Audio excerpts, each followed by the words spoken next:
close your eyes and pull like a dog.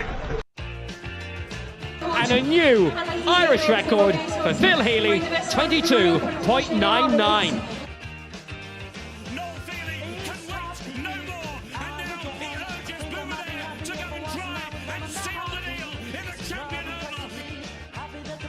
Christy Cooney hands over the Sam Maguire Cup to Graham Canty, Cork All-Ireland champions for the 7th time ever. Hello and welcome to the Star Sport Podcast. My name is Jack McCarran of the Southern Star and I'm joined as always by Star Sport editor Kieran McCarthy.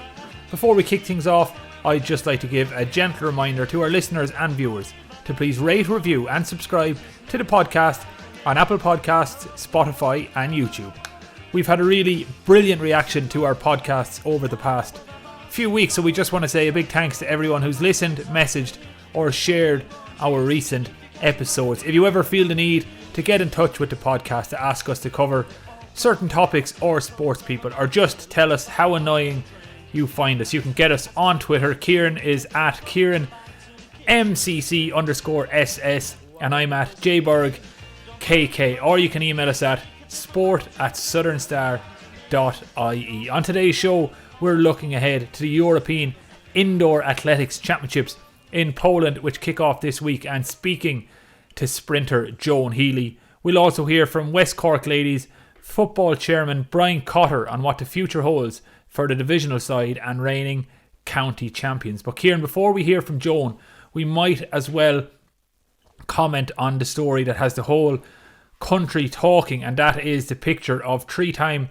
Grand National winning trainer Gordon Elliott posing for a photo while sitting on top of a racehorse that had died of a suspected heart attack on his gallops. Now, I'm obviously interested in racing, both as a fan and as someone who has worked in the industry, but from your perspective as a casual observer, what was your reaction to seeing the now infamous image?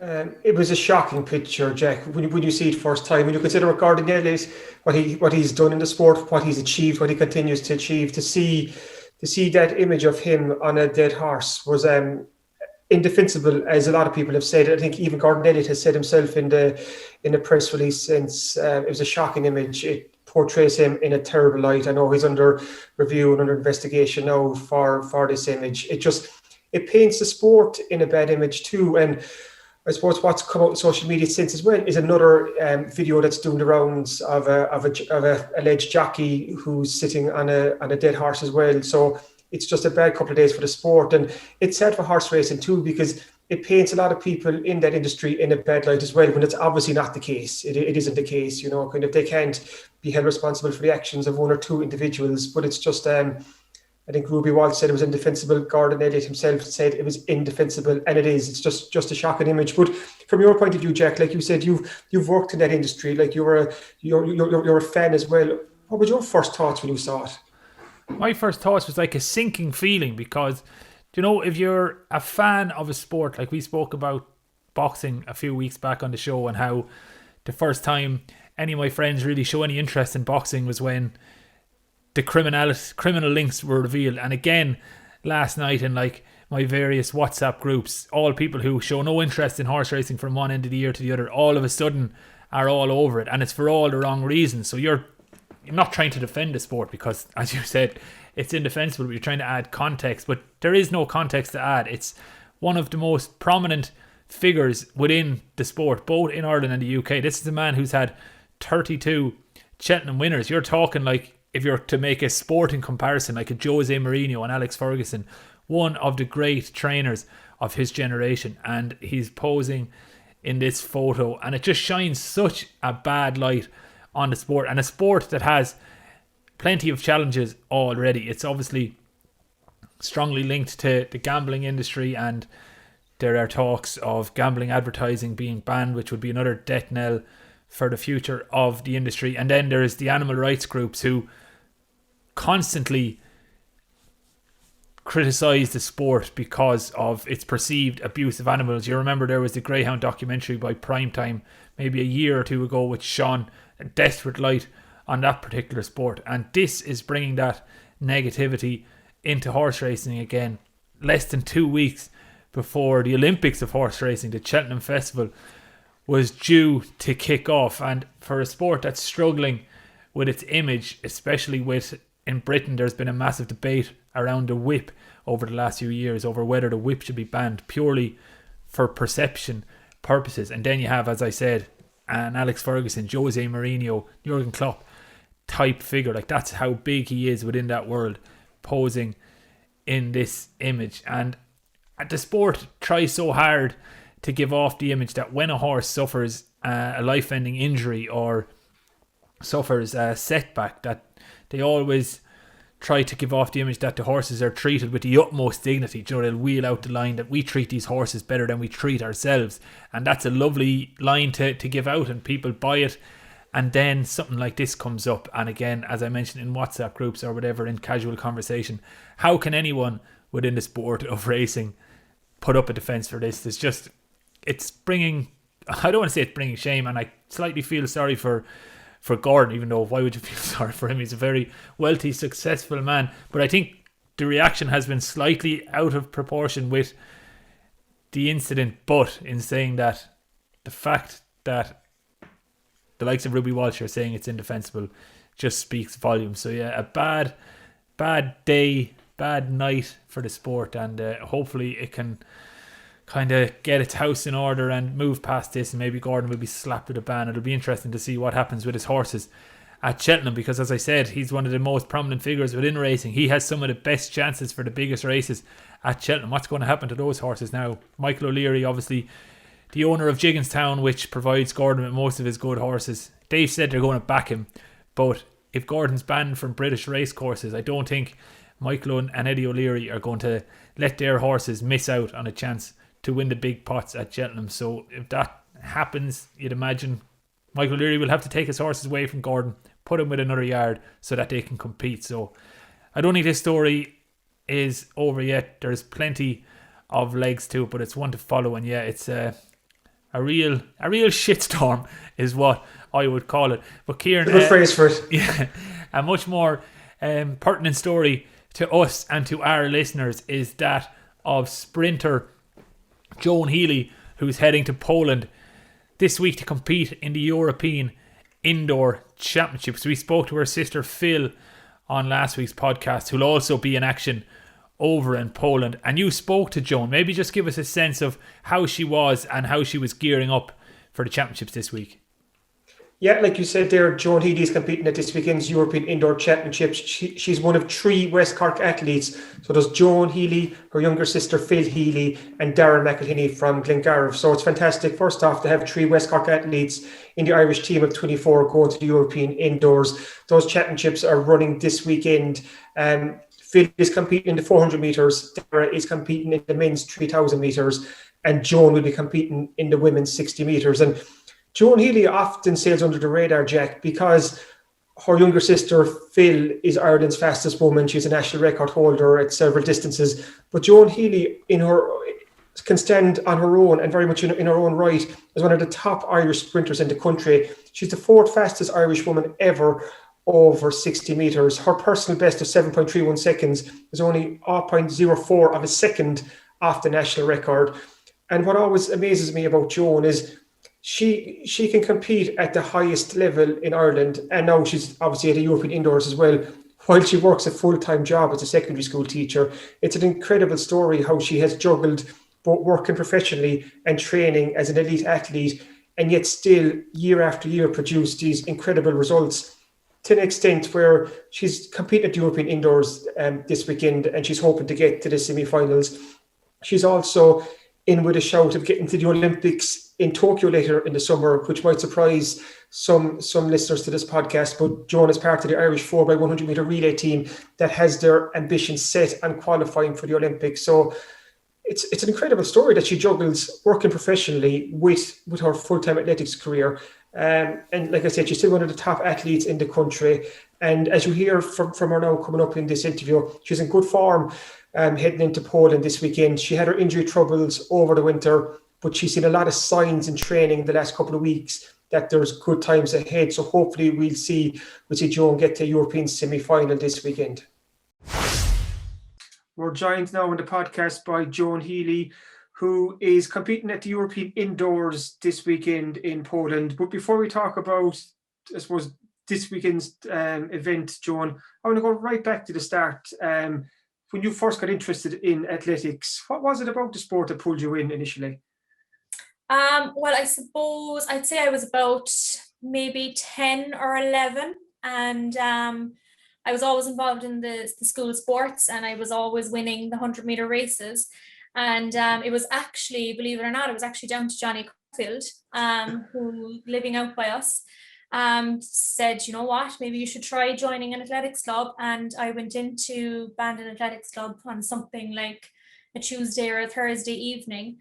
And the head coach inside there, Catherine Duggan, decided, actually, do you know what, there might be something here. So she sent me off down to Castle Island for my first competition that weekend. It happened to be a Munster Juveniles. Had never raced before in my life, had always been playing GA up to then. So I turned up to Castle Island in my runners and my GA shorts and my GA socks, thinking that this was the kit that needed to be worn. I made it to the final and I came dead last, and I said that was never going to happen again. So I decided to continue training. I put in a winter's training with the group.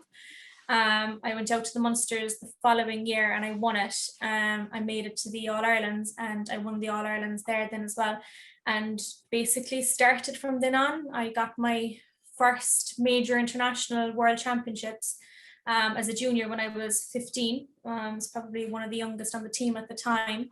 So it all kind of kicked off from there. Did you have that raw speed? Like, is that just part of your sporting makeup? Like, kind of, and if you have that raw speed, where does it come from? Like, what side of the family does it come from? Or do you have any background to that? Or well, there's a little bit of both, I suppose. Dad's with the family, Dad would have always raced as well with us in the sports days. He actually did his own few All-Ireland competitions as a master athlete as well, and has his own few gold medals. And then on Mom's side, they probably have the longer distance. Mom has some cousins who've been to America and done some long distance out there. So it's probably a bit of both. I've probably taken more of the speed side from Dad's side, whereas Phil is probably a little bit of a mixture of both sides, having a bit of the endurance as well for the 400. You were the trailblazer in the Healy household growing up. You were the one kind of, I was looking back through some of the old stars there, Southern Stars online, and you went to, you had a bronze at the European Youth Olympic Finals in Finland in 2009 in the relay. You went to the World Juniors in 2008. I found a super photo, Joan, from the European Juniors in 2011. There was a team photo of the Irish team that went, and Thomas Barr was there.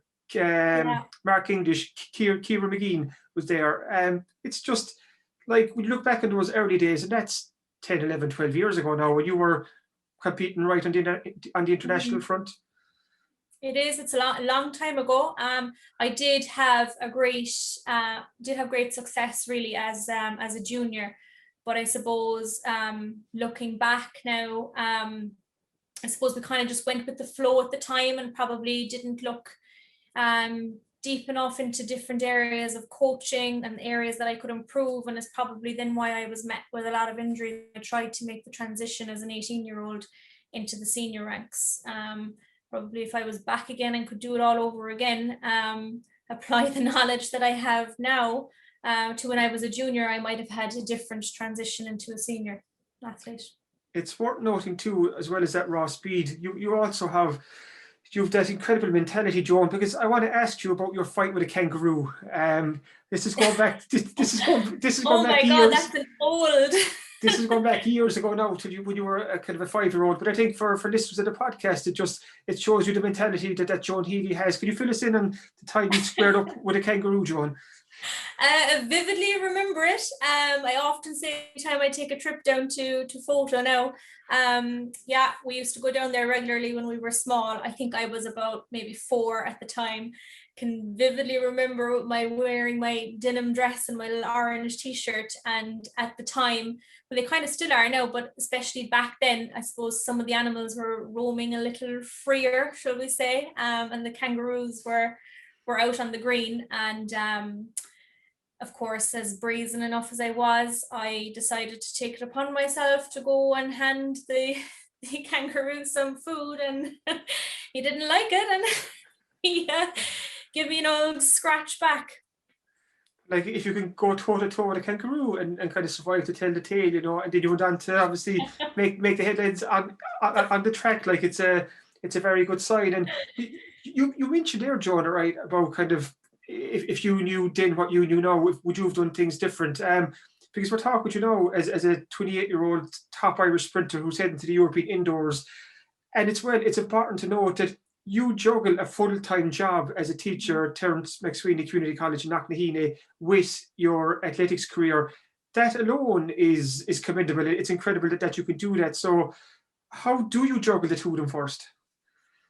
It is hard, I won't lie. It's not really an easy task now, trying to juggle a full-time job, and you're up early in the morning, and you're dealing with teenagers all day, and then to try and take yourself to the track at the end.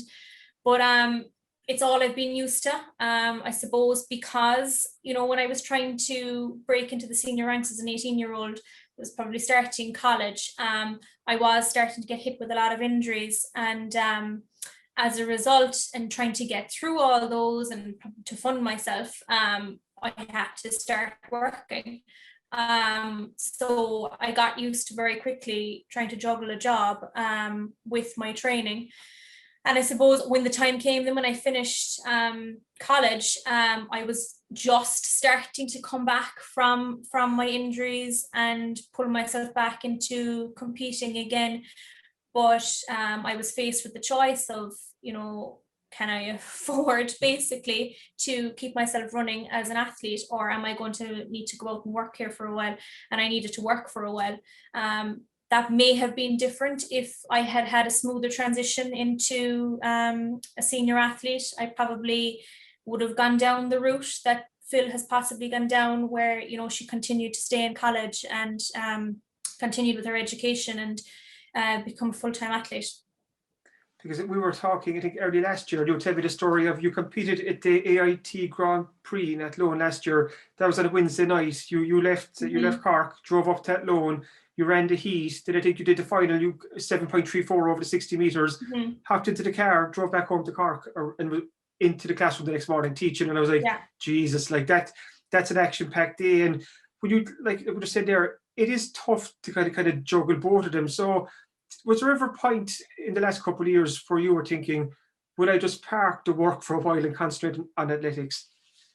There was. I'm always thinking about that. But I suppose I've kind of gone to a stage now in my career where, you know, I do need to juggle where, you know, how long am I going to be in athletics and what am I going to be doing with my life after athletics? It is a difficult one for me to juggle at the moment, because I suppose I am starting to see form that I hadn't seen before. But look, my school is incredibly supportive of everything that I do, and you know, they offer me the time, and the ETB are really good to offer me the time off when I need to go away for races. And now, you know, that we can do all this online learning and work from home, it makes it a little bit easier for me to maybe travel to some places now and to teach while I'm there and continue with my training and my races at the same time. Because when you do look at your times, Joan, like a personal best is 7.31 seconds for the 60 meters. I think that's fourth in the all-time Irish list. And again, I don't want to harp on about it, but you're juggling that with full-time work, and you're thinking, Jesus, if Joan just concentrated athletics, how fast could she be? Yeah. I know, I always ask myself the question. But look, I mean, with COVID and everything that went on, and being, you know, home for so much of that time, it's allowed me to work on other areas that I might have neglected when I was working. So hopefully now that will, you know, shine through when I transition into the outdoor season. You were flying at the start of 2020 before the pandemic hit. Then obviously that kind of derailed a lot of the season after that. How did the winter of 2020 go in terms of training looking ahead to this year? I had a very disrupted winter training. So when we returned back to school in August, I was in the middle of having a break from athletics. I was getting 3 to 4 weeks off. and I picked up a niggle in my foot, which I can only assume was down to, being back on my feet again so much, the constant walking around at work. Due to COVID, we no longer had our classroom, so it meant that I was constantly on the move from class to class because the kids were staying in the one spot. And I picked up plantar fasciitis in my foot. I gradually went back into training in September on the track, kept it at low volume, but then we decided that it was probably better to take me off my feet and transfer all my track sessions to the watt bike. So I was basically on the watt bike and doing gym sessions from October right through till the middle of December. And I probably wouldn't be where I am now if I didn't have the help from Phil throughout the winter. The knowledge that she and Shane gained when she broke her foot and she transferred a lot of her training to the watt bike. She was able to help me with a lot of that and move a lot of my sessions to the watt bike, and it kept me going over the winter. But I mean, it certainly wasn't an ideal situation. I had to constantly keep Europeans in the back of my mind to keep me going while I was on my own and inside in the clubhouse on that dreaded watt bike, and still not knowing whether they were going to go ahead or not. So I probably didn't get back onto the track until the middle of December. Probably didn't get up into top speed until after Christmas. So really, I've only had 6 to 8 weeks of training on the track before I competed at the weekend. And that recent micro meet held by Athletics Ireland, I think you ran a 7:42 into 60 metres. So was it pleasing for you first to get out of the track running again, considering the injury that you had? And then how did it feel? Absolutely, I was delighted. I mean, Athletics Ireland put on a great meet, and we were so happy to have it. But having not raced in such a long time, and the 22nd of February, any other year I probably could be on my 6th or 7th race at that stage in the year. And then not having run for so long, the nerves were fairly high, all right, on Sunday. I probably expected a quicker time. The signs and training have been better than what I produced on Sunday. I was expecting to open up with a mid 7:3, but looking back on the race, there were some technical issues there, some patterns that I fell into that I hadn't been doing in training, and it was probably down to just first race rustiness. So since being on the track there during the week, kind of rectified all those technical issues and back running in better position. So hopefully there's a much better time going to come next weekend. How much time do you actually have to think in the middle of a 60-meter race? Like I said there, it's over in less than, it's what, 7.3, 7.4 seconds. And to me, on the outside, I'm watching it, there's start, finish, it's over in a blur. Yeah. But you're just talking there about the technical aspects of it. So when the race is on, can you actually live think while it's kind of playing out? You do. You'd actually be surprised. Yeah, you'd be surprised at how much thinking is going on in the middle of the race. I mean, the 60 meters really is a Hail Mary run in comparison to the 100 meters. Basically, if you're not out at the start, you might as well stay where you are in the 60 meters. But I suppose, yeah, in the race, you're thinking once you've gotten out, you're thinking of driving for as long as you can. And once you come out of that drive, you're just thinking about being nice and tall and being nice and bouncy and powering through the line. Only on Sunday, and what I was thinking while I was going through that phase there between 40 to 60 meters is I just couldn't get up into that nice tall position that I had been getting at in previous weeks of training. So it's probably due to lots of other factors from, work, and as good and all as I say, working from home as I am sitting in front of a laptop now a lot more than what I would have been if I was back in school. So that's probably putting me into a little bit more restrictive positions and then going out there and trying to push my body to the max. So that's something that I'm going to have to be very conscious of and aware of in the lead up to the Europeans next weekend. You mentioned Phil there was a big help to you over the kind of the past winter, Joan, with her knowledge of her injury when she broke her foot in Malta a couple of years back. Phil has always been, I suppose, a great rock for you over the years as well, kind of the call on her knowledge and so on. Absolutely. I mean, I know I'm the older sister and I should probably be more of the rock than she is. But, when I was out injured, she is probably the reason she rose through the ranks really quickly. And she's probably the reason why I stayed in the sport. It made it hard for me to turn my back on the sport, seeing, that she was doing so well in her training and in her races. And she was coming out and she was running PBs most seasons. But, our relationship has gotten really good over the years. We're able to share our knowledge of training. She has so much experience of competing at such a high level. So it's great to be able to rely on her on that knowledge and that experience as well for my own races. Heading over to the European Indoors in Poland, what's your target? Well, basically, my target is to get to a semi-final. Okay, so getting to the top 16 in Europe. When you come to championship running, you're not really thinking about times. Times don't really matter anymore. It's all about making it through the rounds. So if I can get out well and I can produce what I've been doing in training for the last number of weeks and this week, I think it's well within my range to get into a European semi-final.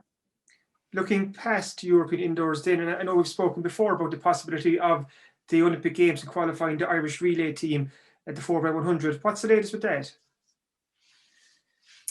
Okay, so basically when indoors are over for us, I think we kind of have a week's grace period there before we're back in with the squad for training again. World Relays are coming up on the 1st and 2nd of May in Poland again. So they take the top 24 teams to qualify for that championship. So we're on that list at the moment. So we're waiting for our invite. So hopefully, there's a great amount of talent in the squad at the moment. So hopefully, we can get out there in Poland and put a good time together and qualify for the Olympics. And if it doesn't happen in Poland, there's other meets then throughout the summer. Especially in June, which will give us more opportunities again to post a good time. It's incredible that you have so many targets ahead for the next couple of months. Like you said, we have the European Indoors coming up next, then hopefully touch wood qualifying for the Olympics. So in terms of motivation and events to kind of target and keep you going, like you've a lot on for the next couple of months.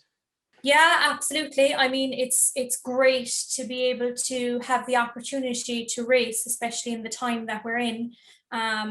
We still don't really know what kind of structure the outdoor season is going to take, but with the likes of the World Relays happening in Poland again, I mean, it's a really good sign. The Poles are doing really well in hosting different athletics meets so far. So I think we can have great faith that they're going to go ahead. That does keep the motivation up. There's a lot happening in June as well, like the National Senior Championships will be in June because the Olympics are in July. We also have the European Team Championships as well in Romania, so that's another thing to keep us going. So yeah, it's a jam-packed summer, and I hope, as long as travel allows us, I hope to keep going right until the end of August and really focus on reducing my 100-meter time. Fantastic. There's a lot to look forward to in the days, weeks and months ahead. Thank you for joining us, Joan. Best of luck in Poland this weekend, and we keep in touch throughout the year. Thanks for listening to the Star Sport Podcast, #1 for sport in West Cork. When the West Cork Ladies claimed the senior county title last season, it looked as though sky was the limit for Brian McCarthy's charges, but now their future is in doubt, with question marks surrounding their participation in this year's championship. In a few minutes, we'll chat to their chairman, Brian Cotter. But Kieran, could you maybe bring us up to date with the latest developments to this story? You were writing about it in your column in last week's Southern Star. So I suppose this came to light after West Cork won the County Senior Championship in 2020, because it meant West Cork as a divisional team could not go forward into the Munster Provincial Series. So instead Cork nominated Mourneabbey, runners-up in the county final, to go forward instead. But that, I suppose, that kind of perked the interest of the powers in the LGFA up in Croke Park, because only county winners can go forward into the provincial series. it turned out it was all settled in the end, where Mourneabbey were allowed to go forward into Munster. But the Cork Ladies County Board was fined for running the championship in the way that it was, because it contravened Rule 190 in the LGFA official guide. And that rule says that county boards may allow players from 3 junior clubs or 1 junior and 1 intermediate club to amalgamate to form a senior team without losing their junior or intermediate status. Basically, the West Cork divisional team draws from more clubs than Rule 190 allows. Important to stress here too, Jack, that there's no wrongdoing whatsoever on West Cork's part, because they were playing in a competition and the laws put down, or the rules put down by the Cork County Board, and they've been playing in the Ladies County Senior Football Championship since 2016. So that was their 5th season there. The Cork Ladies Board allowed them to compete, but it just came to light last year after they won the County Senior Football Championship. So where we stand right now is that the Cork Ladies Football Board have sent a motion forward to the LGFA Congress that will amend the rule, which would allow the divisional teams, not just West Cork, but divisional teams across the county and indeed across the country. It would allow divisional teams to pick from an unlimited, you could say, number of junior and intermediate clubs.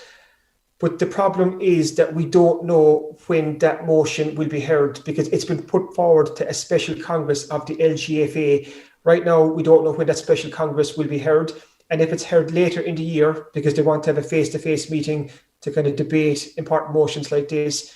So if that's held later in the year and the Cork County Senior Championship starts before that, then West Cork will not be in this year's County Ladies Senior Football Championship, so they won't be able to defend their county title. But as I said in last week's column, maybe that's kind of short-term pain for the long-term gain, because if this motion passes at the Special Congress, it will then be enshrined in the rule books, and then from then on, divisional teams, like I said, right across the country, will be allowed to compete in their county championships. And it's important too that the wording of this motion put forward to the Special Congress is clarified as well, because what it says is that county boards may consider allowing divisional teams in. So it doesn't say divisional teams have to go into the county championship. It's still up to the county boards to allow divisional teams in. So and also this new motion will say that divisional teams cannot go forward to represent their county in provincial and All-Ireland club championships. So let's say this motion passes, next year West Cork are in the county championship, they win the senior championship, that's where their journey ends. They will not go forward into the Munster series. Instead, I think it's the runner-up will then go forward. So there's, I suppose, the future of the West Cork Ladies Senior Football team is going to be debated and fought off the pitch. We'll have to watch with interest over the next couple of weeks and months to see what happens. But as you'll hear from Brian Cotter now, the West Cork LGFA chairman, they're quite hopeful that this motion will get and garner the support it needs to get it across the line. But as you'll hear from right now, we still don't know whether West Cork will be able to defend their county title this year. We're joined now on the podcast by chairperson of the West Cork LGFA, Brian Cotter. I suppose to chat about the latest with the West Cork Senior Ladies Football team and their participation in this year's championship and championships going forward. First off, Brian, thanks for coming on the podcast. And second off, where we are right now, I suppose West Cork's participation in this year's championship is up in the air. Can you fill us in on the background of what's going on at the moment? Well, I suppose it started straight after the win last year, in the sense that obviously with a division winning the county championship, we couldn't go forward to the Munster championship, which is always the accepted situation with divisions here in Cork. But Croke Park drew attention to the fact that Mourneabbey weren't able to go out because they didn't have the same rules and procedures as the GA. So there was a bit of to and fro on that. Eventually Mourneabbey were allowed to go in, but the county board were fined for having West Cork in their championship at all, or any divisions in their championships. And they will highlight the fact that the rules do not allow for divisional teams in ladies football.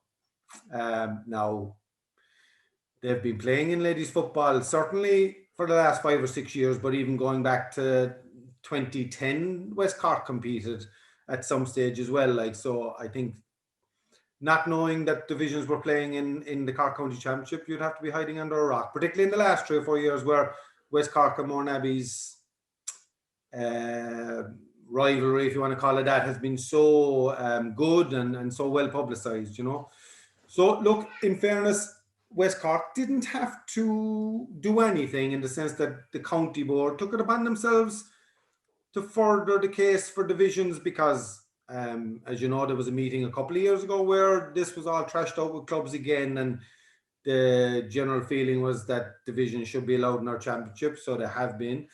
So the county board, first of all, they kind of made a submission to Croke Park hoping to get an exemption to the rule for divisions in Cork because of the historical significance of it and all that, so that we wouldn't have to go down the whole motions route. That wasn't, they weren't forthcoming on that. So the motion route on a change to the rule, which allows for amalgamated teams only, was then going to have to be put forward by Cork.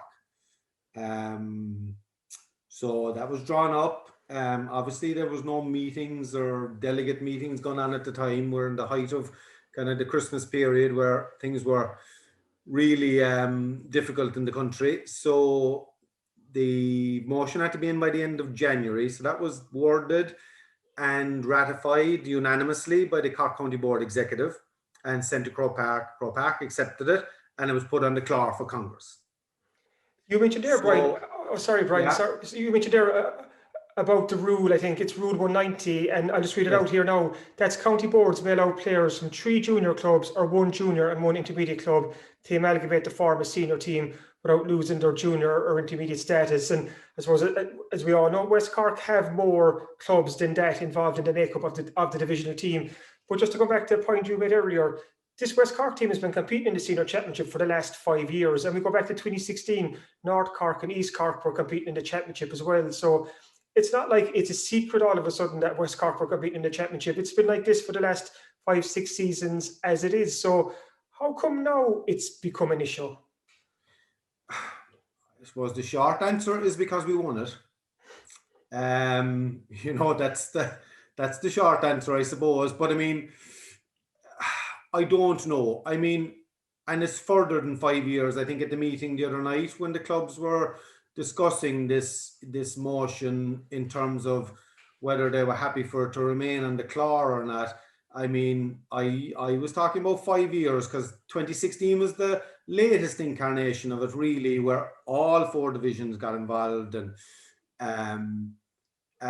the kind of the West Cork as we know it today with Brian McCarthy and Anne and those, they came together, you know. But Dennis Kiley of Valleys pointed out to me that West Cork played in the championship as far back as 2010, I think. You know, so I mean, it's been on the go for a long time. The fact that Mourneabbey were not our county champions and were put forward to play in the Munster Championship seemed to set off alarm bells in Croke Park. There is a rule in ladies football, I think it's 307, but I'd have to double check it, that teams cannot be nominated to participate in provincial and All-Ireland champions. That would normally be the event of you didn't get your county final played, so we'll let Team A go forward because they won it last year, and then we come back and play the county.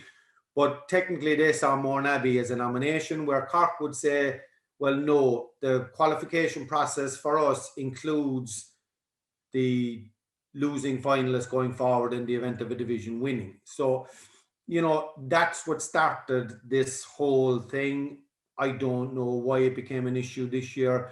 I mean, it's very obvious to everybody divisions were competing in the county championship here for the last number of years.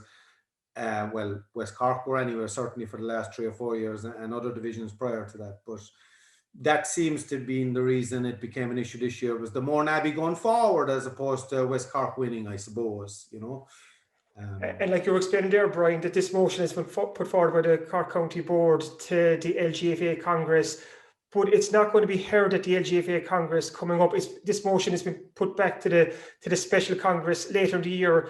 We don't know when that will be heard. So what's the direct impact of not knowing when the motion will be debated and what will happen, and West Cork's participation in this year's championship? Well, I suppose right now, I mean, right now, as we stand, divisions are not allowed to compete in the Cork County Senior Championship. That's the easiest way of putting it right now. Unless there's a rule change, divisions will not be allowed to compete. So if this rule change doesn't happen prior to the commencement of this year's championship, then West Cork will not get to play in this year's championship and will not get to defend their title. Now, that's not to say that they are finished then forever. If we say the Special Congress is after our championship, or after its commencement at least, and the Congress adopts the motion, then divisions will become legal for the following season. Obviously, we don't know when Special Congress will be. We don't know when the club season will be. So it is all very much up in the air. I mean, the Special Congress won't be until a group of people can get into a room and have a meeting. That's really why it's a Special Congress. And look, to be honest, we understand that because it is a big issue. And it's not just, and I suppose it's important to say, it's not just a Cork motion. Nearly all motions from counties that were sent forward that would require a vote and a conversation were put back for a Special Congress. There are a lot more than the Cork motion. It's not this one has been singled out. But I suppose there is a time sensitivity to our motion from Cork in relation to this year's championship. And that does leave us in a kind of a limbo situation at the moment, you know. Like you said, Brian, it's a wait and see as to when Special Congress will be heard. But when it's heard in, and you mentioned there as well, this is a countrywide motion. This isn't a West Cork motion or a Cork motion. This will be adopted countrywide so that divisional teams will be enshrined in the LGFA rulebook going forward. As chairperson of the West Cork LGFA, and you've seen the great work that the West Cork ladies have done over the last couple of years, can you just, for our listeners, can you just almost extol the positives of this West Cork team in terms of it's the development of players in West Cork, giving players from junior clubs a chance to play senior, giving young girls right across the division a senior team to aim for. There's so many positives with this West Cork team. Oh, absolutely. I mean, if you just take it on pure numbers, Kieran, there are 83 clubs in Cork registered for the 2021 season.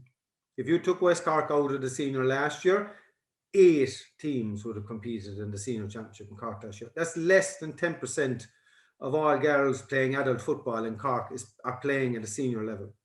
Now, for a county that's trying, A, is the biggest represented county in the country in terms of numbers, and B, is trying to win All Irelands at a senior level, like, to be only having that amount of girls playing at that level has to be detrimental to the progression of Cork ladies football as a whole. So you bring it down to a West Cork level then. I mean, last year, there are 19 clubs in West Cork. Only one of those is a senior club.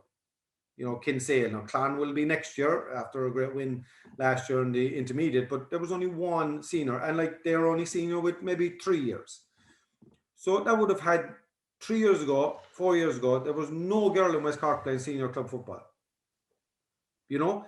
And I mean, look at the size of the division. We're bigger than a lot of counties in terms of geographical spread, size, numbers. I mean, for that not to be happening, and for a girl, like there are girls down in every corner of West Cork, be it down in Ahiol or Kelkill or above in Dundero outside Kinsale or above in Keelnamila or wherever it is, spread across the division, that will never play for Cork. Their club will never be senior. But now there's an aspiration to maybe play West Cork senior. And these girls, and we see it from the divisional developments where we have brought all the clubs together at 13, 15, training girls at a higher level with their peers. The tide is rising all the boats. You know, we're starting to win underage county championships. We're starting to compete heavily for A grade now as well, county championships. You look at what West Cork Senior Ladies has done in terms of raising the standard of our clubs at adult level. Look at the year they had last year. Clonakilty winning the intermediate. Rosscarbery were in the semi-final of that. You had Valleys winning the Junior A. Donnies were goal difference away from getting to the final of that as well. You had 2 West Cork teams in the B final, Skibbon and Castlehaven. You had Cullums getting to the semi-final of a C. You had, I think, Bandon were a kick of a ball away from making the semi-final of the D. You know, I mean, it helps across the board. I understand the argument against divisions. I do. I mean, I come from a senior club myself. I played all my hurling and football down in Middleton. I actually was involved with a Middleton team that lost the senior county final to Carbery, of all people. You know, I do see both sides of the argument, but it can't be argued that divisions, when they are successful, have fed into both the clubs within their own division and to the Cork game as a whole. You go back to the Imekilly team of the mid-80s. I remember cheering for Imekilly in 84 in the county final against the Bars. 2 years later, they were beating us in a semi-final because we'd gone senior. But that led to Conor Coonan played junior football with Ahada. He was captain of the Cork senior football team in 1987, got to an All-Ireland final. We ended up in 4 All-Irelands in a row, and like that Imekilly team would have had Conor Coonan, Teddy Mack, Matty McCarthy from Youghal. They all came through that system. The Imekilly hurling team of the late 90s, you know, Castlelyons, Bride Rovers, Killa, Cloyne, they were all junior clubs when I was playing down in East Cork. They all ended up as senior clubs. Imekilly won a couple of seniors, and then it followed on 3-4 years later, the Cork team of, you know, 99 feeding into 03, 04, 05, 06. And like, they're all cyclical because I think Imekilly lost 4 teams from intermediate to senior in 4 years. They get successful, they have a small bit of success, and they disappear again for a while because the clubs take over. And you can see it here in West Cork. Within a couple of years, West Cork will have, I've no doubt within 5 years, West Cork will have 3 or 4 senior teams fresh from what we are today. And then West Cork will be an also ran at senior level probably for a while. And these things come around, but certainly when they're well run, as Brian and Anne and James and Michelle have done over the last couple of years here in West Cork, when they're well run, they are a huge asset and advantage to the game in the county as a whole. And you preempted a question, Brian, I was going to ask you as well. And it's a question, it's probably a phrase you've heard an awful lot over the last couple of years when you hear other teams or people saying, Jesus, that West Cork division, they're too big, their pull is too huge, they're going right across the division. What do you say to people who do say that? They say that West Cork can pick from Beara over to Valleys, over to Inishannon, when people do say that there's too many clubs involved in the West Cork team? Yeah, look, I mean, it's hard to argue against numbers. And yes, we have 19 clubs in the division, 17 of which are eligible to feed our senior team. But I mean, at least 14 of those play at a junior C or lower level. So, I mean, it has to be taken into context as well. I mean, you would have at least 4 or 5 of those junior clubs that are struggling to field because geographically West Cork is a huge place. Population wise, like if you only take Beara is a division of its own in the men's.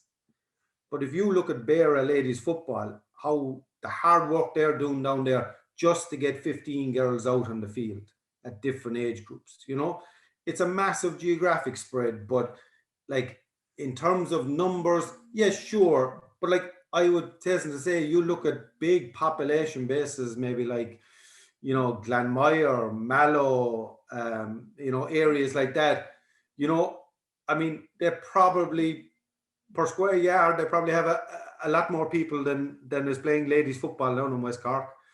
But look, I mean, you can't say it isn't an advantage to be able to pick the best from 6, 8, 10 clubs or whatever it is. Certainly, of course it is.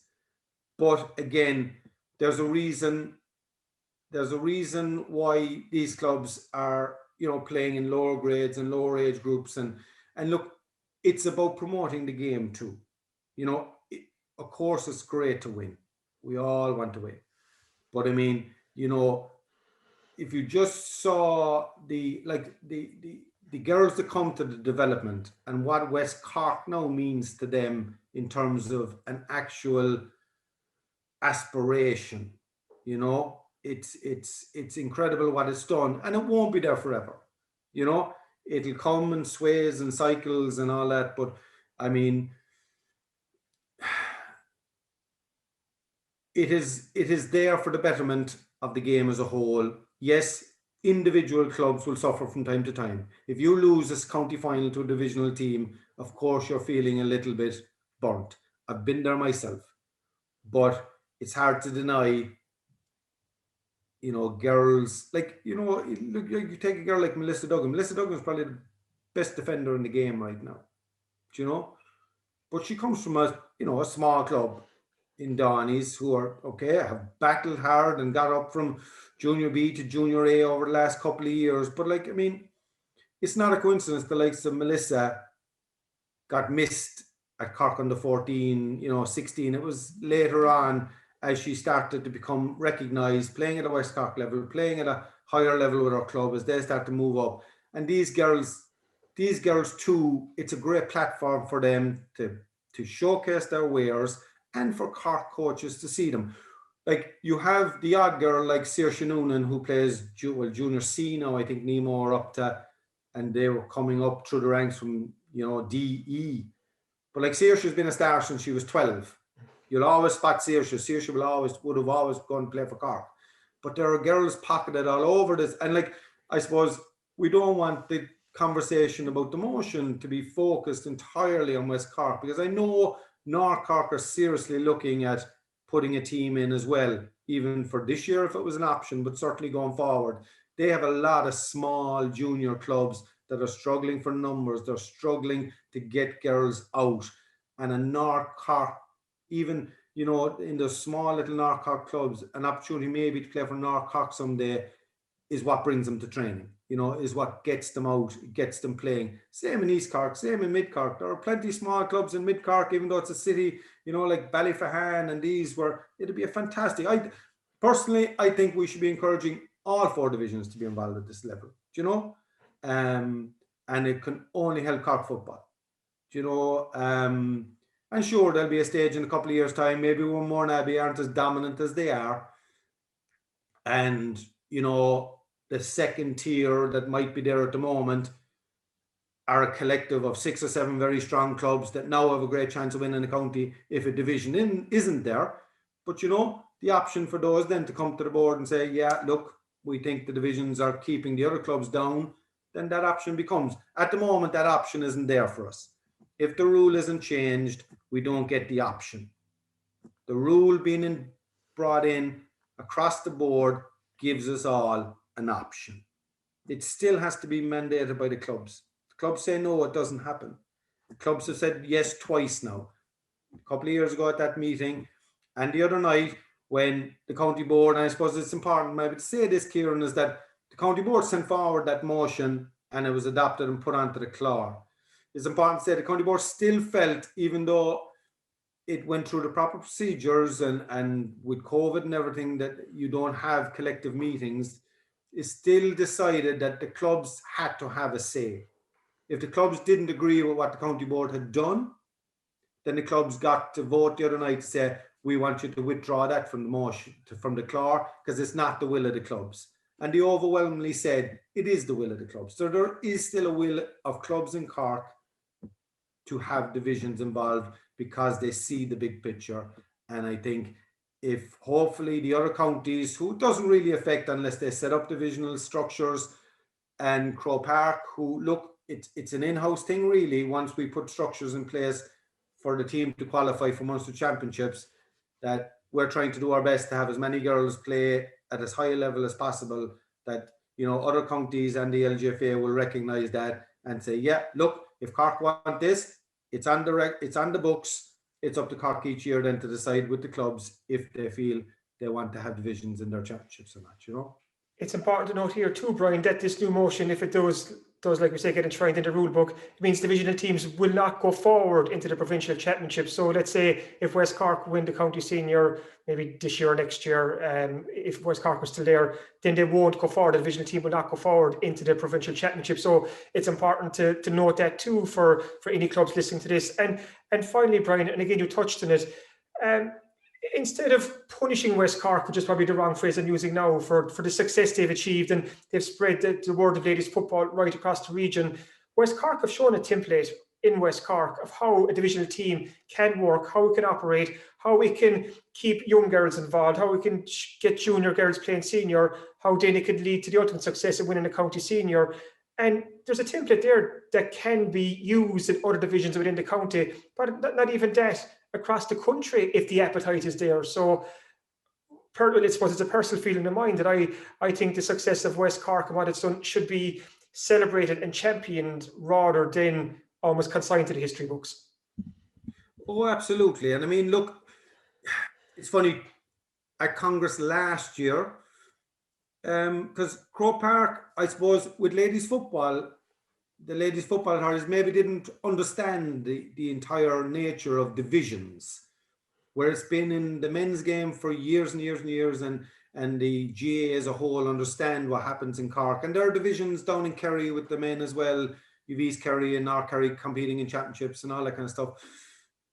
So in the conversation with the county board, when it was explained to them what the LGFA seemed to actually think divisions were a great idea, especially in big counties with big numbers for organising. Like, realistically, the divisions are like a county juvenile board, really. I mean, they organise all underage championships, bar, like the county board only have to look after the top 8 in each age group.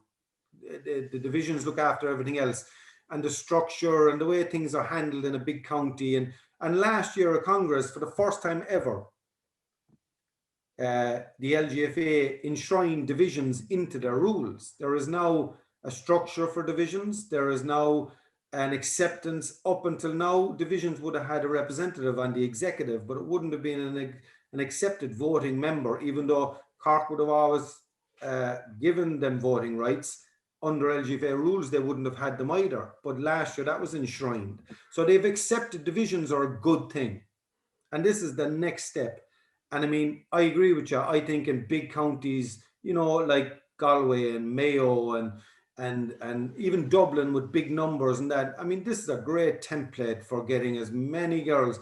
You had last year, there's 20 for 20 and getting the increase in girls playing and all this kind of stuff. And like, I mean, look, and I suppose it would be unfair to say West Cork are being punished. It does look like, oh, West Cork won it, so let's throw them out. That's not what's happening, I suppose. It's certainly not what's happening in Cork. Like, the county board have always acted in good faith that the divisions should be there. And the other clubs have always, you know, and any vote that I've been at or any meeting that I've been at, the majority have always felt divisions should remain. This is coming from on high, and I suppose what they want is, I suppose, the rule isn't there to allow them. And what we're trying to do is fill that gap to allow divisions to continue. And then maybe other counties will, once it's on the books, look at it and say, you know, that might work in our county. That might work for, you know, the northern part of our county is not playing football at all. You know, this is maybe a way of getting them to play football, you know. Maybe, you know, weaker counties who are struggling. I see Kilkenny are back playing senior football this year for the first time in a number of years, but within that county, maybe there's an opportunity for weak clubs to get together and divisions, and, you know, so I think it's something that can be used. But again, if it doesn't get passed and it doesn't get put on the books, then that's the end of it. So if it gets passed and gets put on the books, then there are options, and all we're looking for are options. We're not looking for a divine right to play or for county boards to be obliged to have divisions. The wording of the rule is very specific. It does say in counties that run divisional structures, county boards may allow divisional teams to compete. That does not say you must, but if the will of the people or the will of the clubs is to allow it, then the option is there to do it. And when it's successful, you know, if it ain't broke, why fix it, you know? Ryan, thanks for joining us on the podcast. Best of luck in the weeks and months ahead with this. Thanks, Kieran. Thanks for listening to the Star Sport Podcast, number 1 for sport in West Cork. Welcome back to the Star Sport Podcast, and just to quickly mention the column that we spoke about in the previous section, I'll tweet a link to that along with this week's podcast. So if you haven't had a chance to read Kieran's column on the West Cork Ladies situation, we'll tweet another link to that along with the link to this podcast. But Kieran, looking ahead to this Thursday and this week's Southern Star, what can readers look forward to?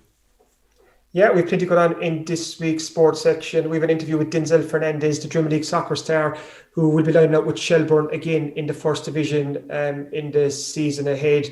This will be Denzel's second season with Shells. He signed a contract extension at the end of last year, and Joan McCarthy has caught up with him. And I suppose for Denzel in the season ahead, he'll be coming up against two of his former clubs in Cork City and Cove Ramblers, while his former Cork City boss, John Caulfield, is manager of Galway United. So there's plenty of interesting games for Denzel in the season ahead, and it's a good interview with him. We also chat to 5 West Cork women's coaches just ahead of International Women's Day to find out why they got involved in coaching in the first place. So it's from Emily Delory from Skibbereen and Rowing Club to Anya Donovan in Bandon, Catherine O'Sullivan, West Cork Kickboxing Club, Shirley Maloney, Coursey Rovers, and Anne O'Grady, Bantry Blues. They're all very prominent coaches in their in the first place, why they find it so satisfying and why they're encouraging more women to get involved in coaching. Also, last weekend was a great weekend for 3 West Cork ladies senior footballers, because Martina O'Brien, Melissa Duggan and Anya Terry O'Sullivan were all named on the senior team of the 2020 championship. So we've that news and more. We have an interview with Maurice Shanley, the young Clonakilty footballer who made his senior debut with the Cork senior footballers last year and did such a brilliant job when he was marking David Clifford in the win against Kerry in the Munster semi-final. We also have Dennis Hurley is updating us with the news from GA Congress. We have a 2-page spread on the European Indoor Athletics Championships. I've been catching up with Darren McElhinney, Joan Healy, as we heard earlier, and Phil Healy to get their thoughts ahead of the action in Poland this weekend. So there's a lot coming up in this week's sports section. And I just want to draw attention to, Jack, while I can, to an event that's actually coming up on Thursday, March 11th, and it's been organised by Coursey Rovers, GA Club, Kinsale Community School and Kinsale Youth Support Services. This is a community wellness event that will be held online on Thursday, March 11th at 7:30 p.m. And it's been billed as a night of truthful discussion on our emotional growth. So Conor Cusick is going to be on this webinar, and you have other people, I think, such as Cork Camogie captain Linda Collins, Joe Rice of Kinsale Youth Support Services, as well as a representation from Croke Park's National Health Club's project team. And it's just about, like I said there, about our emotional growth and our well-being at this moment in time. And it's been billed as well as a webinar of an honest and open discussion around nurturing emotional well-being and personal growth. And they're inviting people of all ages and all communities throughout West Cork and the whole county to join them on the night to take part and listen to this discussion. We'll have more on this in next week's podcast, but it's just to let our listeners know that this event is coming up on Thursday week, March 11th at 7:30 p.m. So tune in next week for more on this. Lovely stuff. And as Kieran mentioned, we'll cover that in more detail on next week's podcast. And just a reminder as well that if you can't make it to the shops this week to pick up a copy of the Southern Star, you can always subscribe online. Just go to www.thesouthernstar.ie/e-paper and you can read the Southern Star on your computer, tablet or smartphone for less than €2 per week. What a bargain. Thanks for listening to the Star Sport Podcast. We'll be back at the same time next week. If you enjoy these shows, please make sure to rate, review and subscribe on Apple Podcasts, Spotify, YouTube or wherever you get your podcasts. Slán Tamil.